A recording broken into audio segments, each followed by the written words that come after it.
Assalamualaikum teman-teman, selamat berjumpa lagi dengan saya Abdurrahman dan masih tetap di channel Abdurrahman ya. Dan masih tetap juga mengupas tentang seputaran gangguan asam lambung dan sensitif psikosomatis. Nah, di season kali ini saya akan share video tentang bagaimana cara menghipnoterapi diri sendiri gitu teman-teman ya. Karena jujur ya, untuk orang-orang yang terkena gangguan asam lambung dan sensitif psikosomatis sangat rindu sekali melakukan penanganan dengan hipnoterapi. Nah, tetapi sebetulnya hipnoterapi itu bisa dilakukan oleh sendiri gitu teman-teman. Nah, makanya bagi teman-teman yang sekarang sedang mengalami kebingungan bagaimana cara menghipnoterapi diri sendiri untuk kesembuhan dari gangguan asam lambung dan sensitif psikosomatis, tolong tonton videonya sampai habis, jangan di skip biar kalian nanti mengerti, biar kalian nanti paham, dan ketika mengerti dan paham kalian bisa melakukannya dengan sendirinya gitu teman-teman, dan mudah sih sebetulnya. Nah itu teman-teman ya. Nah makanya tolong tonton videonya sampai habis, jangan di skip. Nah kemudian seperti biasa bagi teman-teman yang baru bergabung, kalau seandainya kalian mau bertanya tentang seputaran gangguan asam lambung dan sensitif psikosomatis, alangkah baiknya kalian tonton dulu video-video saya sebelumnya, karena untuk seputaran gangguan asam lambung dan sensitif psikosomatis semuanya sudah saya share ya. Dari mulai cerita saya yang terkena gangguan asam lambung dan sensitif psikosomatis, kemudian merasakan 1001 macam sensasi yang sangat tidak nyaman, itu sudah di-share teman-teman ya. Dan kemudian bagaimana cara menangani setiap sensasi yang hadir, itu juga sudah di-share. Nah makanya biar lebih jelas, biar lebih detail, alangkah baiknya kalian tonton dulu video-video saya sebelumnya. Nah itu teman-teman ya. Dan kemudian bagi teman-teman yang baru bergabung juga, seperti biasa juga, kalau seandainya kalian belum subscribe channelnya, mohon videonya itu di subscribe dulu. Karena untuk subscribe itu tidak memerlukan biaya, tidak memerlukan pendaftaran. Jadi subscribe itu adalah hal yang sangat mudah sekali bagi teman-teman lakukan ya. Jadi teman-teman itu cukup memijit saja tulisan subscribe, biar kenapa? Jujur ya, biar videonya itu cepat berkembang dengan baik. Dan kalau seandainya videonya itu berkembang dengan baik, sudah barang tentu itu akan menambah semangat tersendiri buat saya untuk terus nge-share tentang seputaran gangguan asam lambung dan sensitif psikosomatis ini terhadap kalian. Kemudian yang lebih penting dan yang lebih utamanya, tekan juga tombol lonceng sama tombol like-nya ya, biar kalian itu dapat notifikasi atau pemberitahuan video saya yang terbaru. Karena saya itu akan terus nge-share tentang seputaran gangguan asam lambung dan sensitif psikosomatis ini terhadap kalian, dengan tujuan semoga saja videonya itu menjadi wasilah atau jalan keluar bagi kalian yang sedang mengalami gangguan asam lambung dan sensitif psikosomatis hingga membaik ya, apalagi sampai sembuh total. Amin ya robbal alamin. Ya minimal hanya memberikan motivasi saja, atau lebih minimalnya lagi hanya sekedar menemani kalian yang sekarang sedang merasakan tidak nyamannya dari gangguan asam lambung dan sensitif psikosomatis. Nah itu teman-teman ya. Nah kembali lagi ke topik utama teman-teman ya. Kenapa di season kali ini saya share video bagaimana cara menghipnoterapi diri sendiri gitu teman-teman ya. Karena di WA, di Facebook gitu teman-teman ya, itu sangat banyak sekali yang bertanya tentang masalah hipnoterapi teman-teman ya. Banyak sekali yang bertanya, Pak, bagaimana cara pembayaran di hipnoterapi sama Bapak? Pak, berapa biaya kalau seandainya di hipnoterapi sama Bapak? Salah besar teman-teman ya. Sekali lagi bagi teman-teman yang selalu bertanya berapa bayaran yang harus dikeluarkan untuk diterapi sama saya teman-teman ya. Jujur saya tidak menerima itu yang pertama teman-teman, dan perlu kalian ketahui bahwa saya itu bukan ahli hipnoterapi teman-teman. Saya bukan ahli hipnoterapi, saya bukan ahli medis teman-teman ya. Saya itu hanya orang biasa yang pernah mengalami gangguan asam lambung dan sensitif psikosomatis selang beberapa tahun hingga sembuh total teman-teman ya. Dan saya membuat channel ini hanya sekedar berbagi informasi sama teman-teman biar kalian itu tidak terlalu lama juga terkenanya gitu teman-teman ya. Dan untuk meyakinkan terhadap kalian juga bahwa sesungguhnya gangguan asam lambung dan sensitif psikosomatis itu tidak berbahaya sama sekali. Nah itu teman-teman. Nah makanya bagi teman-teman yang selalu bertanya berapa di hipnoterapi sama Bapak, berapa biayanya seperti itu teman-teman ya, sekali lagi saya sampaikan bahwa saya itu bukan ahli hipnoterapi teman-teman. Saya bukan ahli hipnoterapi, saya bukan ahli medis, saya bukan ahli obat-obatan teman-teman ya. Nah makanya saya itu nggak pernah jual obat, nggak pernah jual herbal teman-teman, karena saya bukan tukang jualan. Nah itu teman-teman ya, nah makanya pahami saja ke sana. Nah tetapi kalau misalkan kalian datang ke rumah saya gitu teman-teman, seperti yang lain, sering sharing juga dengan saya, ngobrol juga tentang seputaran gangguan asam lambung dan anxiety psikosomatis. Itu bukan hipnoterapi teman-teman, tetapi itu sharing ya, sharing, berbagi ya, berbagi pengalaman. Kalau seandainya dia tidak tahu bagaimana cara menangani itu, dia datang ke rumah saya katakan cara saya gitu teman-teman ya. Jadi hanya seputaran cara yang saya lakukan gitu teman-teman, bukan di hipnoterapi. Nah itu teman-teman ya. Nah tetapi apakah hipnoterapi itu penting? Penting teman-teman ya, tetapi yang namanya hipnoterapi itu bisa dilakukan oleh diri sendiri teman-teman ya. Jadi untuk orang-orang yang terkena gangguan asam lambung dan anxiety psikosomatis, alangkah baiknya menghipnoterapinya itu oleh diri sendiri teman-teman, bukan dengan orang lain. Karena ketika dengan orang lain hanya mungkin memberitahu saja gitu teman-teman, pada kenyataannya pelaksanaannya hanya bisa dilakukan oleh diri sendiri teman-teman. Makanya saya selalu bilang sama teman-teman itu bahwa gangguan asam lambung dan anxiety psikosomatis itu obatnya ada dalam diri kalian masing-masing. Nah itu teman-teman, makanya harus bisa memahami ke sana gitu teman-teman ya. Nah sekarang kembali ya terhadap hipnoterapi gitu teman-teman ya. Nah sekarang bagaimana Pak caranya menghipnoterapi diri sendiri gitu teman-teman ya. Nah sekarang kembalikan lagi pertanyaannya sama Anda gitu teman-teman ya.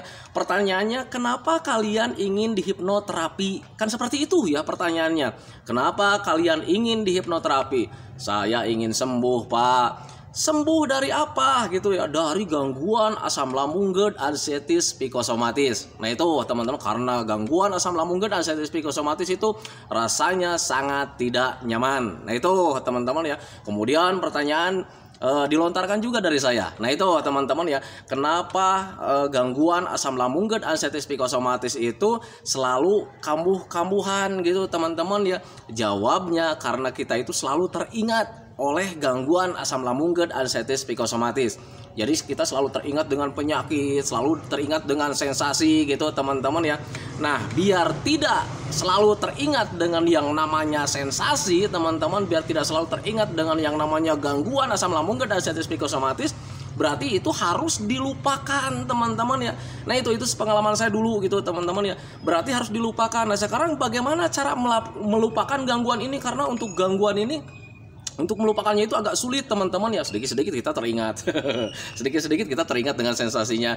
Nah itu teman-teman ya, bagaimana cara melupakannya, melupakan sensasi dari gangguan asam lambung dan anxiety psikosomatis itu. Melupakannya gampang teman-teman. Jadi melupakannya itu hanya bisa dialihkan.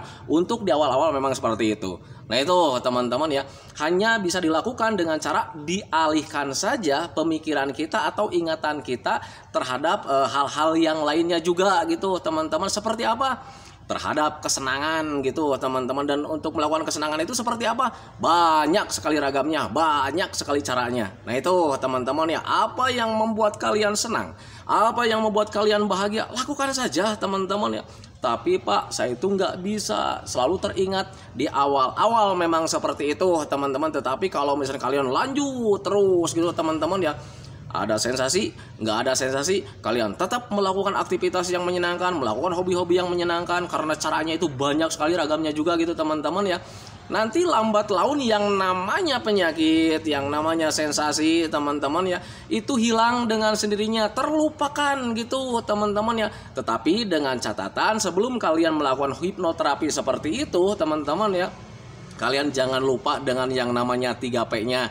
Pola makannya tetap dijaga, pola hidup sehatnya tetap dijaga teman-teman ya. Nah pola pikir itu termasuk dari hipnoterapinya juga gitu teman-teman ya. Jadi akan terasa percuma kalau seandainya kalian memahami, oh Pak ya benar, ini harus dihipnoterapi oleh diri sendiri. Saya pengen lupa dari gangguan asam lambung dan anxiety psikosomatis. Kenapa saya pengen lupa? Karena ketika teringat itu mudah kambuh ya. Berarti harus dilupakan. Dengan cara seperti apa?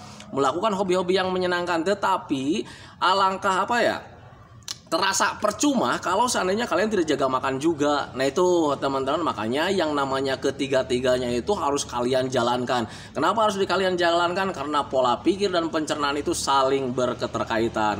Nah itu teman-teman, kalian harus bisa memahami ke sana. Kalau seandainya kalian bisa memahami ke sana, kalian tidak akan bertanya-tanya Pak, berapa biaya hipnoterapi dengan Bapak? Saya bukan ahli hipnoterapi, saya bukan ahli medis. Adapun orang-orang yang sudah datang, yang sering datang ke sini banyak juga gitu teman-teman, dan sekarang sudah sembuh, itu bukan di hipnoterapi sama saya teman-teman, tetapi hanya diceritakan bagaimana cara saya menangani setiap sensasi yang hadir gitu teman-teman ya. Ketika datang orang ke sini, Pak, saya itu sekarang kelayangan. Gimana cara menghilangkan kelayangannya? Saya hanya menjabarkan hal seperti itu gitu teman-teman, menyampaikan cara-cara seperti itu. Jadi bukan menghipnoterapi teman-teman, karena hipnoterapi itu bukan keahlian saya. Nah itu teman-teman ya, dan jujur ketika saya misalkan ditanya berapa biayanya, kalaupun seandainya sharing dengan saya teman-teman ya, tidak ada ilmu di situ yang harus dijual teman-teman, karena itu hanya obrolan biasa. Nah itu teman-teman, hanya obrolan biasa, hanya hanya sharing biasa gitu teman-teman, dan di situ saya tidak punya piagamnya tentang seputaran gangguan asam lambung dan anxiety psikosomatis, karena tidak ada sekolahnya di situ. Nah itu teman-teman, mungkin para hipnoterapi selalu mencantumkan biaya karena mereka bersekolah gitu teman-teman, bersekolah, berijazah, teman-teman ada piagamnya juga gitu teman-teman ya. Nah sementara saya dari gangguan asam lambung dan anxiety psikosomatis, apakah punya piagam? Tidak teman-teman ya. Nah itu, nah makanya ketika ditanya masalah biaya, Pak, berapa sharing dengan saya? Kalau sharing saya terima teman-teman, dan kalau masalah menanya biaya berapa biayanya, saya katakan gratis teman-teman ya. Kalau seandainya kalian jalan-jalan ke rumah saya, ke tempat saya, kemudian sharing dengan saya, itu biayanya gratis teman-teman, karena tidak ada ilmu yang harus bisa dijual di situ gitu teman-teman, karena tidak bersertifikat. Nah itu teman-teman, makanya harus bisa memahami ke sana. Tetapi kalau misalnya kalian bertanyanya, Pak, bagaimana biaya hipnoterapi dari Bapak? Jangankan masalah biaya yang dibahas teman-teman, masalah hipnoterapinya saja itu saya tolak teman-teman, karena saya itu bukan ahli hipnoterapi. Saya tidak berpendidikan seperti itu teman-teman ya. Nah, makanya untuk hipnoterapi saya tolak, apalagi nanya masalah biaya.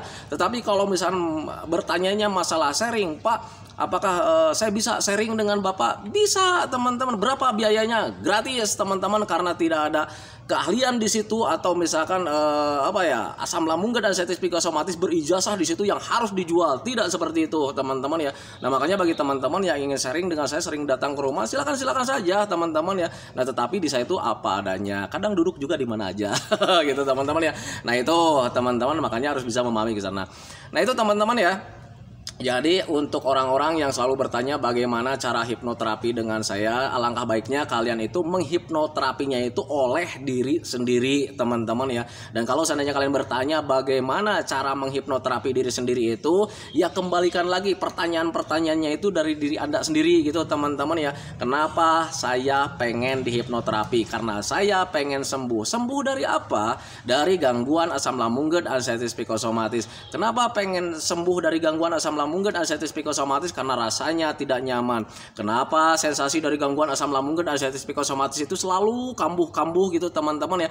Karena kita lebih mudah teringat setiap harinya, teringat tentang sensasinya, teringat tentang penderitaannya gitu teman-teman. Nah berarti kalau seandainya lebih teringat, lebih sering kambuh gitu teman-teman, karena jujur ya, seputaran gangguan asam lambung dan anxiety psikosomatis yang saya alami dulu gitu teman-teman ya, kita itu kambuhnya itu karena lebih sering teringat teman-teman ya. Nah makanya biar kita tidak sering teringat, gimana caranya ya? Dialihkan saja pemikirannya dengan cara seperti apa? Tetap melakukan hobi-hobi yang menyenangkan, dan itu merupakan hipnoterapi buat diri sendiri teman-teman ya. Setiap hari ada sensasi, kita tunggu dulu sebentar. Kalau seandainya sensasinya sudah hilang, mulai jalan-jalan di situ. Gitu teman-teman, bersosialisasi dengan orang-orang, bertetangga gitu teman-teman ya. Jangan kalian berdiam diri di rumah, karena ketika berdiam diri di rumah nanti lambat laun hasilnya ada efek sampingnya. Efek sampingnya seperti apa? Fobia sosial teman-teman, kayak macam saya dulu gitu teman-teman. Jadi ketika ketemu orang-orang itu malu ya. Jadi kadang ketika mau lihat orang-orang itu cuma ngintip di gordeng, di jendela gitu teman-teman. Nah itu salah satu ciri khas ya, ciri khas bentuk dari fobia sosial gitu teman-teman. Jadi ketika ngobrol dengan orang lain itu ogah ya, merasa minder, merasa malu, merasa kurang percaya diri. Nah itu bisa disebut dengan fobia sosial gitu teman-teman ya, kurang bisa bergaul dengan orang lain karena memang selalu meratapi apa yang terjadi dalam diri kita. Nah itu teman-teman, selalu merasa kekurangan, berbeda dengan orang lain, itu bisa menyebabkan fobia sosial juga. Dan ketika orang terkena fobia sosial, nanti justru semuanya serba terpuruk teman-teman, dari mulai kesehatan, dari mulai peningkatan gaya hidup juga bisa turun teman-teman. Kualitas hidup kita itu menjadi turun sekali teman-teman ya ketika ada fobia sosial. Nah itu teman-teman ya. Nah makanya mulai dari sekarang lakukan aktivitas-aktivitas yang menyenangkan, kemudian bergaulah dengan orang lain, sering berkomunikasi dengan orang lain. Tetapi adapun kalau misalkan kalian ada sensasi yang hadir, tenang saja, itu tidak berbahaya teman-teman ya, hanya mengganggu saja sih sebetulnya. Setiap sensasi yang hadir itu hanya mengganggu saja, mengganggu terhadap kualitas hidup kita, itu menjadi kurang produktif. Lambat laun juga kalian akan membaik kalau seandainya kalian penuh semangat, tekadnya kuat gitu teman-teman ya, tetap lakukan aktivitas yang menyenangkan. Tetapi ketika kalian mau melakukan aktivitas yang menyenangkan, hal yang harus kalian perhatikan itu, yang paling penting itu adalah dimakan dan diminum. Jangan mentang-mentang kalian bisa melakukan aktivitas yang menyenangkan tetapi kalian melupakan makannya, teman-teman, itu akan terasa percuma. Ingat, kita itu manusia, tenaganya terdapat dari makanan gitu teman-teman ya, bukan mesin. Kalau seandainya mesin, kita hidup misalkan bisa berjalan, bisa berbicara. Kalau seandainya mesin mungkin pakai bensin, pakai solar, pakai pertamax gitu teman-teman ya. Nah itu teman-teman, tetapi manusia ada apa-apanya itu serba dari makanan. Kita bisa bergerak karena ada makanan gitu teman-teman ya. Kita bisa bekerja karena ada makanan. Bahkan ketika kita bercanda dengan orang lain juga gitu teman-teman ya, karena itu ditopang dari makanan. Coba kalau seandainya makanan itu tidak kita konsumsi, paling juga yang kalian bisa lakukan itu adalah berbaring dan berbaring dan berbaring. Nah itu teman-teman, makanya harus bisa memahami ke sana. Jadi untuk orang-orang yang terkena gangguan asam lambung dan anxiety psikosomatis, ketika ingin melakukan hipnoterapi sendiri gitu teman-teman, dengan cara seperti apa, membiasakan melakukan aktivitas-aktivitas yang menyenangkan. Jangan lupa, jangan telat, harus konsisten juga menjaga pola makannya. Nah itu teman-teman, kemudian ketika sudah menjaga pola makannya, jangan telat makan, selalu mengkonsumsi makanan-makanan yang penuh gizi teman-teman ya.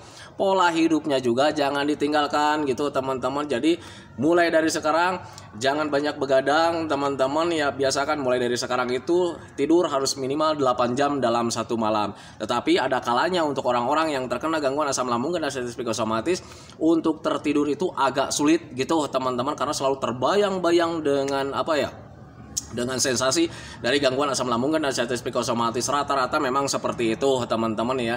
Jadi orang yang terkena asam lambung itu pikirnya itu selalu berimajinasi kemana-mana. Jadi kita itu merem ya, mata merem gitu teman-teman, mulut diem nggak bicara teman-teman ya. Lampunya misalkan udah dimatiin, TV udah dimatiin, harusnya itu kan sudah bisa tertidur teman-teman. Tetapi sialnya untuk orang-orang yang terkena gangguan asam lambung dan anxiety psikosomatis tidak tertidur juga. Kenapa bisa seperti itu? Karena pikirannya selalu traveling kemana-mana. Nah itu teman-teman, itu pengalaman saya dulu gitu teman-teman. Semoga saja pengalaman saya itu tidak tidak berlaku buat kalian. Jadi tidak sepengalaman gitu. Semoga saja kalian itu baik-baik saja. Nah itu teman-teman ya. Nah itu teman-teman ya. Jadi cara menghipnoterapi diri sendiri itu yang pertama ya, seharusnya menanamkan dalam pikiran kalian bahwa gangguan asam lambung dan anxiety psikosomatis itu tidak berbahaya, karena memang tidak berbahaya sama sekali teman-teman ya. Jadi terapilah pikiran kalian, tanamkan dalam pikiran kalian itu bahwa gangguan asam lambung dan anxiety psikosomatis itu tidak berbahaya. Kemudian ingatan-ingatan tentang penyakit itu harus bisa dialihkan. Dialihkannya dengan cara seperti apa? Membiasakan diri melakukan hobi-hobi yang menyenangkan. Kalau seandainya kalian terbiasa terus gitu teman-teman ya, insya Allah janji saya, kalian yang namanya ingatan tentang penyakit, ingatan tentang sensasi itu ya tidak hadir-hadir teman-teman. Yang ada itu malah justru kalian itu sudah mulai bisa menikmati gaya hidup kalian. Nah itu teman-teman, ketika ngobrol dengan orang lain sudah mulai bisa menikmati. Ketika bekerja juga kalian sudah bisa mulai menikmati. Melihat pemandangan sudah mulai nyaman lagi. Nah itu teman-teman ya, makanya harus bisa melakukan seperti itu. Harus bisa konsisten gitu menghipnoterapi diri sendiri. Kemudian dengan tidak lupa menjaga 3P-nya tetap. Nah itu teman-teman ya. Nah itu teman-teman ya videonya, semoga saja videonya itu menjadi wasilah buat kalian. Semoga videonya itu menjadi wasilah buat kalian. Semoga saja videonya itu ya hanya sekedar bisa menemani kalian lah gitu teman-teman ya, karena untuk seputaran gangguan asam lambung dan sensitif psikosomatis itu butuh teman yang sepemahaman teman-teman ya, karena dulu juga saya itu paling nyaman itu ngobrol itu sama orang-orang yang pernah mengalami. Nah itu teman-teman ya. Nah sebelum videonya saya akhiri, seperti biasa saya selalu mendoakan sama teman-teman itu, semoga saja teman-teman itu cepat sehat lagi, cepat sembuh lagi, cepat kembali lagi keadaan kalian yang dulu, baik semangatnya, moodnya, tertawanya, pokoknya kehidupan kalian yang berwarna yang dulu itu semoga saja cepat kembali lagi, karena memang saya yakin 100% bahwa keadaan kalian yang dulu itu sangat dirindukan sekali. Nah itu teman-teman ya. Kemudian doakan saya juga teman-teman ya, agar saya itu tetap sehat, tetap kuat, tetap ceria, agar masih bisa tetap menemani kalian. Nah itu teman-teman ya. Saya hentikan videonya teman-teman ya. Assalamualaikum warahmatullahi wabarakatuh.